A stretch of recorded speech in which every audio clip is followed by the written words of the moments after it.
Te perdiste en el subterráneo, buscando respuestas a los misterios que te prometió un ser oscuro. Entre estaciones y trenes fantasmas, bienvenido seas al underground del misterio. Buenas noches, Dante, ¿cómo te encuentras esta noche tan macabra que vamos a tener hoy? Buenas noches, Bruno. Esta noche sí está un poquito complicada porque yo creo que de los temas que vamos a tratar es, yo creo que de los más, ¿cómo se le puede decir? ¿Más delicados, más difíciles? Sí, de los más difíciles y de los más delicados porque sí está complicado. Muy bien, el programa que hoy les traemos va a tratar sobre pactos con el diablo, así que tómele usted con cuidado porque puede que tenga alguna repercusión en su casa estar escuchando esto, así que con mucho cuidado y con mucha responsabilidad. Dante, ¿te late si empezamos?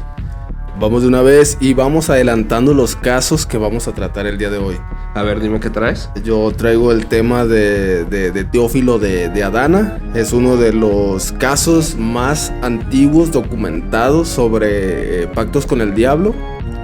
Y también traemos un poco de personas famosas que usted conoce, que usted escucha todos los días. Sí, en la radio. Sí. Exactamente, y que se dice que han hecho pactos con el diablo. ¿Tú qué tema nos traes, Bruno? Yo les traigo el escabroso tema de Nico Paganini, este famoso violinista que se decía que tenía pacto con el diablo. Aquí vamos a hablar de eso largo y tendido, ¿cómo ves? Pues de una vez entramos de lleno, ¿no? Con el tema. Vamos a darle. Y como les adelantamos hace un momento, les traigo el caso de Teófilo de Adana, también conocido como Teófilo el Penitente, porque este es uno de los casos más antiguos y documentados sobre pactos con el diablo. Muy bien, antes de entrar al tema de Teófilo, quisiera que nos contaras qué tan difícil ha sido este tema de recuperar los datos y de presentar. A ver, cuéntame. Este tema de pactos con el diablo sí ha sido de los más complicados en lo que tenemos del programa, porque sí se presentan pues fenómenos anormales, coincidencias, fenómenos y ¿cómo se le dice? Sucesos en tu mente que se apoderan de ti, pues, o sea, no sí, puedes, llega el momento donde te sugestionas, ¿no? Sí, no, yo de verdad les soy sincero, para hacer este tema yo no lo hice de noche porque sabía lo complicado que era el tema. Tuve que hacerlo pues en el día para más o menos despejar mi mente un poco con la... Muy bien. Oye, y antes de entrar con el tema, ¿tú cómo definirías un pacto con el diablo? Pues se puede considerar que un pacto con el diablo, yo creo que muchas veces está ligado a inseguridades, ¿no? Yo creo, es lo que yo pienso. ¿A deseos? Inseguridades, deseos en los que la persona no está conforme con la vida que le tocó. Con la vida que tienes, sí, tienes razón. Y de algún modo necesita, pues, pedirle un favor a algo más grande, ¿no? A un ente, pues, y mira, ya entrando un poquito así como más en el tema, no sé cómo decírtelo, Bruno, pero el diablo yo pienso que es el ser que gobierna este mundo, ¿no? Muy bien, pues las culturas antiguas nos decían que era ese demiurgo que había dominado el sistema de la vida materialista, ¿no? El sistema de la vida material que tenemos, y que es el encargado de ponernos pruebas, ¿no? Sí, no, el tema del demiurgo también es otro, así que es muy extenso que no podríamos tratarlo en un solo programa. Sí, más adelante traemos sí, el demiurgo, pues, para ustedes es un ente de la forma de pensar de los gnósticos, ¿no?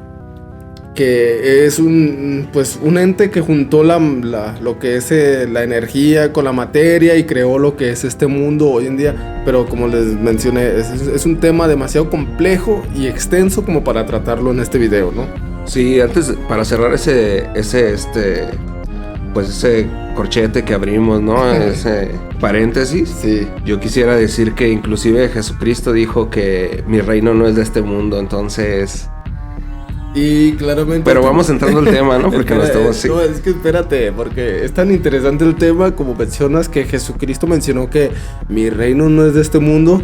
También Jesucristo en sus tentaciones, cuando estuvo en el desierto, cuando se fue a orar durante 40 días, 40 noches, lo que conocemos aquí en lo que es el tiempo de la cuaresma, el diablo, el maligno le ofrece, es una parte que se me hace tan interesante, que le dice, te voy a ofrecer, te voy a dar todos los reinos de este mundo si tú me adoras. ¿Qué es lo que te hace pensar? Que ciertamente es el diablo el dueño de todos los reinos del mundo, ¿no? Así es, sí te hace pensar bastante todo esto. Pero, ¿entramos al tema de Teófilo? No, espérate. Porque... A ver, ¿qué más quieres decir? Porque también quiero decirles que en el libro de los hermanos Karamazov, de Fyodor Dostoyevsky, una parte le dice también así, le responde en una parte de... pues hacen alusión a este tema de donde Jesucristo está meditando en el desierto y le dice el diablo le dice, tú no aceptaste el reino que te ofrecimos, nosotros sí lo aceptamos, pero haciendo alusión a la Iglesia Católica, pero ya nos vamos muy nos salimos sí, te estás desviando, demasiado del tema. Sí. Y pues bueno, ya aterrizamos con lo que es el tema de Teófilo de Adana. Vale. Él fue un clérigo de la Iglesia Católica en el siglo VI. Pertenecía pues a la iglesia de Cilicia, que es en el actual Turquía. Turquía en ese tiempo era considerado, pues más bien era conocido como el imperio romano, bueno, el imperio de Bizancio, que era el imperio romano de Oriente. Ya ves que si conoces la historia, el imperio romano se dividió en dos partes, en lo que fue pues el imperio romano de Occidente con su capital en Roma, y lo que fue el imperio romano de Oriente, que fue su capital en Bizancio, lo que hoy en día es Constantinopla, o más bien Estambul. Muy bien, sí, muy bien. Y la historia nos cuenta que Teófilo de Adana era un clérigo de la Iglesia Católica que pues era muy conocido por su justicia, era conocido por eso, porque era lo que le llaman el hombre justo. Era un hombre noble, y de hecho fue nominado para ser, o más bien candidato para ser obispo. Ah, muy bien. Cosa que pues Teófilo rechazó. Esto se vio como un acto de, ¿cómo se le puede decir? De humildad y de pues... ¿Cómo de qué año estamos hablando? Estamos hablando del año del siglo VI antes de Cristo. Bueno, después de Cristo más bien. Sí, después de Cristo. Como en el año 600, es lo que es puramente lo que es la Edad Media. Ok, entendido bien.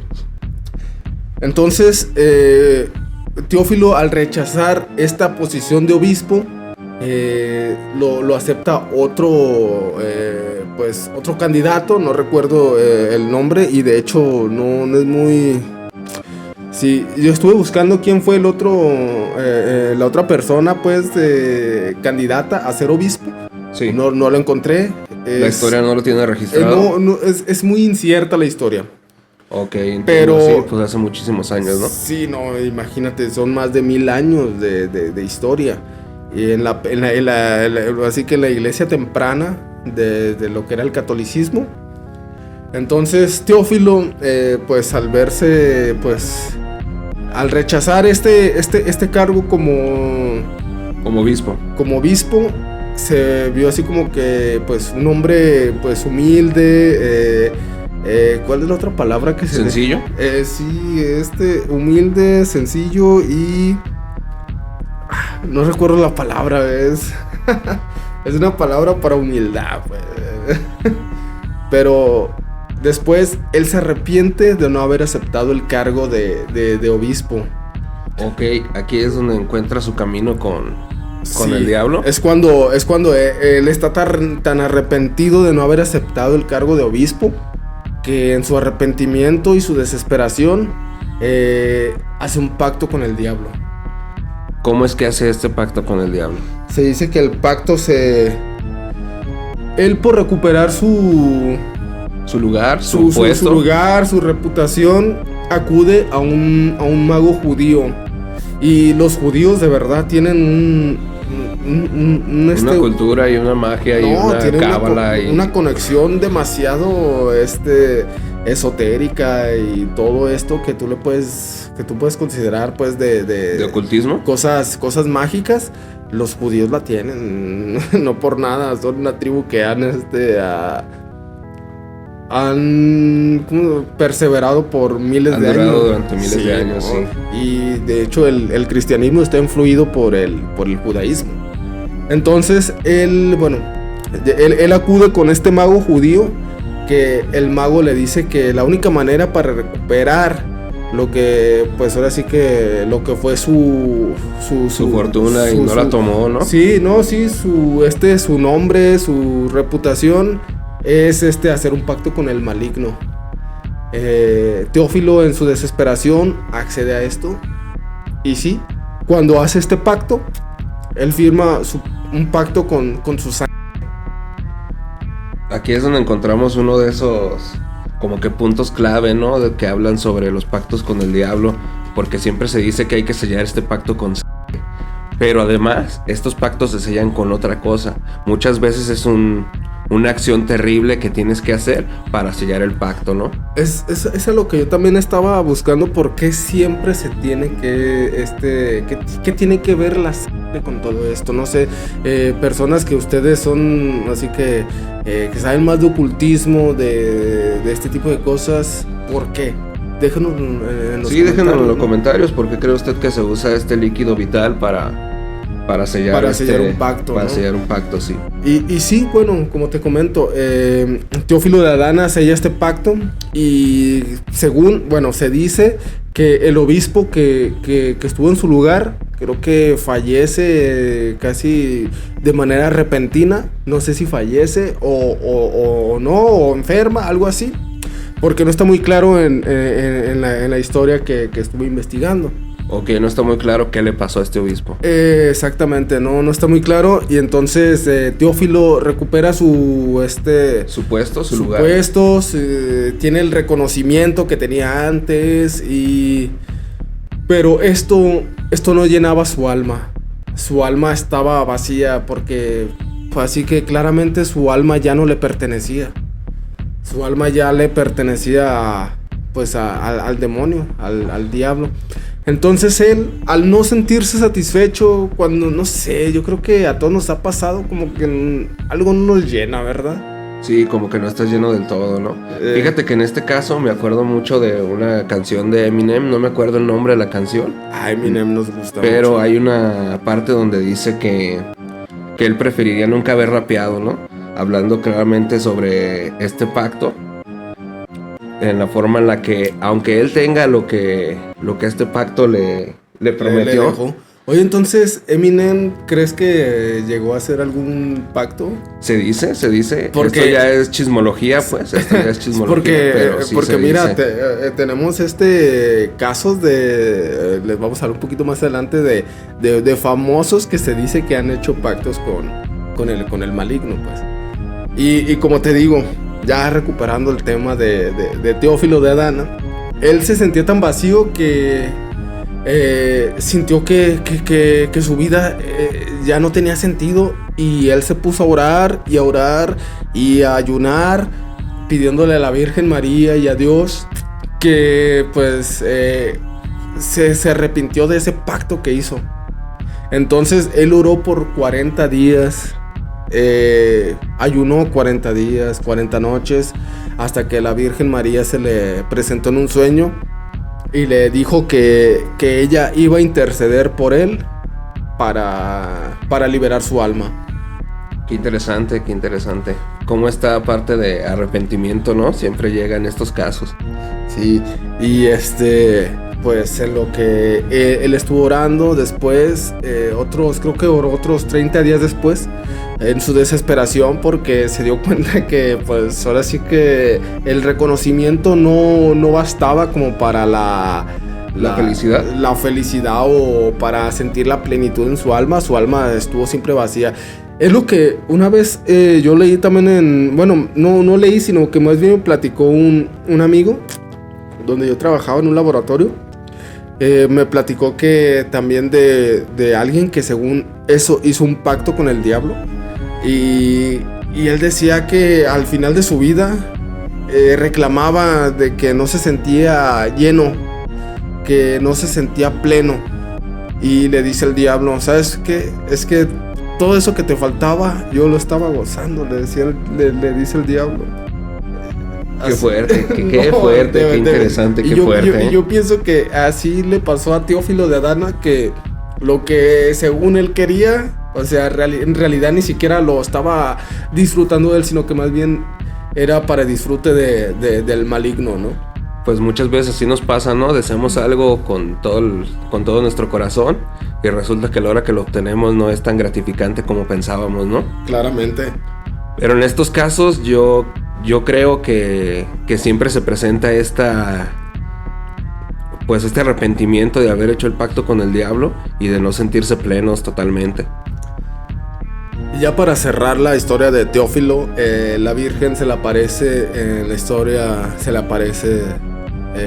creo que 30 días después de tantos ayunos y tantas oraciones, tantas plegarias en su desesperación de Teófilo, que le dice que sí, que Dios lo ha escuchado y que puede romper su pacto. Y cuando Teófilo despierta, se le aparece la Virgen en sueños. Teófilo despierta y ve ese contrato que él ya había firmado antes con el diablo, lo ve en su pecho, a lo que él va y se lo presenta al obispo. No sé si es el mismo obispo que tomó su lugar, esto no está muy claro, pero sí va con el obispo y ante las personas que asistieron a misa, él confiesa que hizo un pacto con el diablo y el obispo le ayuda a quemar este contrato. Qué interesante. Y su alma queda liberada. Y Teófilo creo que, no sé cuánto tiempo dura vivo, pero yo creo que muere en esa misma semana en la que su alma es liberada por este pacto, ¿no? Muy bien, qué interesante, ¿no? Qué fuerte, qué interesante. ¿Usted qué opina? Usted déjenos en los comentarios qué piensa de esta historia de Teófilo. Díganos si usted cree que fue un pacto con el diablo, si fue solamente coincidencias, si son solamente sugestiones. Pero la historia pues está muy fuerte, ¿no? Sí, es que la historia de Teófilo también inspiró el libro de la historia de Fausto, que también es un librazo. Es un libro que yo no he leído, pero lo que estoy investigando está muy bueno, Te lo recomiendo ampliamente y también para todo el que nos está escuchando. Quémese el libro de Fausto, muy bueno. Pues aquí quedó la historia de Teófilo de Adana, Teófilo el penitente, y ya usted sacará sus propias conclusiones sobre si esto fue o no fue. Oye, también nos dijiste, Dante, que tenías por ahí preparado un poquito sobre famosos que han hecho pacto con el diablo. Claramente, porque si usted piensa que los pactos con el diablo son antiguos, no, de verdad, hay pactos que hoy en día incluso está muy complicado el tema, porque hay videos de artistas que parece como si fuera un tipo de ritual, ¿no? ¿Has visto videos de Madonna, de Katy Perry? De Katy Perry, sí, los videos de Katy Perry son... Incluso Katy Perry, ella mencionó en una entrevista que cuando le preguntan que a qué se debe su... Pues el auge de su fama, y ella menciona que vendió su alma al diablo. Ok, qué interesante, ¿sabes? Y bueno, ya para continuar un poquito así como pues de famosos que se dice que han hecho pactos con el diablo, pues tenemos la historia del que nos vas a hablar más adelante, de Niccolo Paganini, ¿no? Era un violinista, creo. Un violinista, sí, el llamado violinista del diablo. Y también hay otro violinista, no sé, como que a lo mejor al diablo le gusta mucho el violín, ¿no? Porque... ¿Sabes qué pasa? Es una disciplina muy difícil. Tocar el violín, sí, es muy difícil. Llegar a las notas y que se escuche bien en un violín es algo muy difícil. Aparte de esto, cuando tenemos la ejecución como las que tenía Paganini, tenemos ahí un caldo de cultivo para decir que es un talento extra que los mortales no tienen. ¿Te parece si pasamos a eso? Espérate, deja mencionar un poquito sobre... Ok, me espero. Deja mencionar un poquito sobre los... famosos que se dice que han tenido pactos con el diablo, como mencionas Paganini, que creo que tenía hasta los dedos muy largos y estaba flaco y parecía como un vampiro, ¿no? Tocando el violín. Y también existe también el caso de Giuseppe Tartini, ¿no? Que se dice que él en un sueño el diablo le afinó le afinó el violín, y es el intérprete de otro, pues el nombre lo dice todo, el trino del diablo. Eso me recuerda al caso de Robert Johnson. Robert Johnson también era un... Porque le pasó algo parecido, ¿no? En un cruce de caminos. Él se encuentra con el diablo y el diablo le afina la guitarra, toca un poco de blues y se la regresa. Y ya cuando se la regresa, pues resulta que este aflamado bluesista es el mejor para tocar la guitarra, ¿no? Y el caso de Robert Johnson también está muy, muy interesante porque es considerado el primer miembro del Club de los 27. Este Club de los 27, yo creo que también deberíamos hacer un programa dedicado al Club de los 27, estos artistas, músicos que pues alcanzaron la muerte y el éxito antes de los 27 años. Vale, me late. Si tú quieres que hagamos un programa del Club de los 27, déjalo en los comentarios. Pasamos al tema de Niccolo Paganini. Sí, vamos con Niccolo Paganini. Y ya nomás para cerrar un poquito, ¿te gusta Led Zeppelin? Claro, me encanta Led Zeppelin. Led Zeppelin también tenía unos, ¿cómo se le puede decir? Casos de que según eso también habían hecho pactos con el diablo, porque se dice que si tú ponías canciones de Led Zeppelin, un ejemplo de Stairway to Heaven, al revés, se dice que aparecían oraciones y alabanzas al maligno, a Satán. Sí, al maligno. De verdad. De hecho, yo tengo una historia, se los voy a contar así brevemente. Yo viví mucho tiempo en una casa donde sucedían fenómenos paranormales fuertes. Y uno de estos fenómenos era que por las mañanas se encendía mi estéreo y casualmente tenía atorado el disco de Led Zeppelin, de los éxitos de Led Zeppelin, y entonces se prendía con la canción del Perro Negro en la madrugada. Esa canción está bien chida. Muy bien, ¿pasamos a lo que sigue? Vamos con lo que sigue.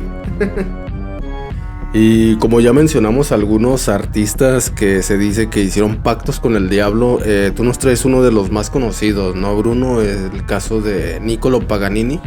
Así es, vamos a hablar de Niccolo Paganini. Antes de esto yo quiero preguntarle a usted, hacer un ejercicio de imaginación. ¿Qué pasa cuando vemos a un hombre que conoces tener éxito en la vida? Alguien que no tiene talentos especiales, pero la vida le sonríe y, como se dice, pues es un hombre con suerte. Y a veces envidiamos esta suerte. Pero en cambio, ¿qué pasa cuando alguien demuestra grandes talentos? Habilidades con las que solo puede soñar un simple mortal. Habilidades superhumanas. Es aquí donde nos preguntamos si esas habilidades son de origen natural o si en realidad vienen de un pacto con el diablo, como es el caso de Niccolo Paganini. Niccolo Paganini tenía esta peculiaridad de que podía ejecutar, según he leído pues notas que se podrían considerar imposibles, ¿no? Así es esto. Paganini fue conocido como el violinista del diablo por lo mismo, porque podía ejecutar acordes imposibles. Nació en el año de 1782 y su infancia no fue nada fácil. Cuenta la leyenda que desde temprana edad Niccolò Paganini fue obligado por su padre, cuando éste vio el talento de su hijo, lo vio obligado a practicar más de 8 horas diarias. Se dice que inclusive eran alrededor de 10 horas diarias las que practicaba. ¿Con qué fin su padre lo ponía a practicar más de 8 horas diarias? Era que... Con un fin monetario. De venderlo. El padre de Paganini, de Niccolò Paganini, lo que tenía en mente era que su hijo tuviera un gran talento y que sacara de pobre a la familia. Este señor era un comerciante. Oh, ok, entiendo.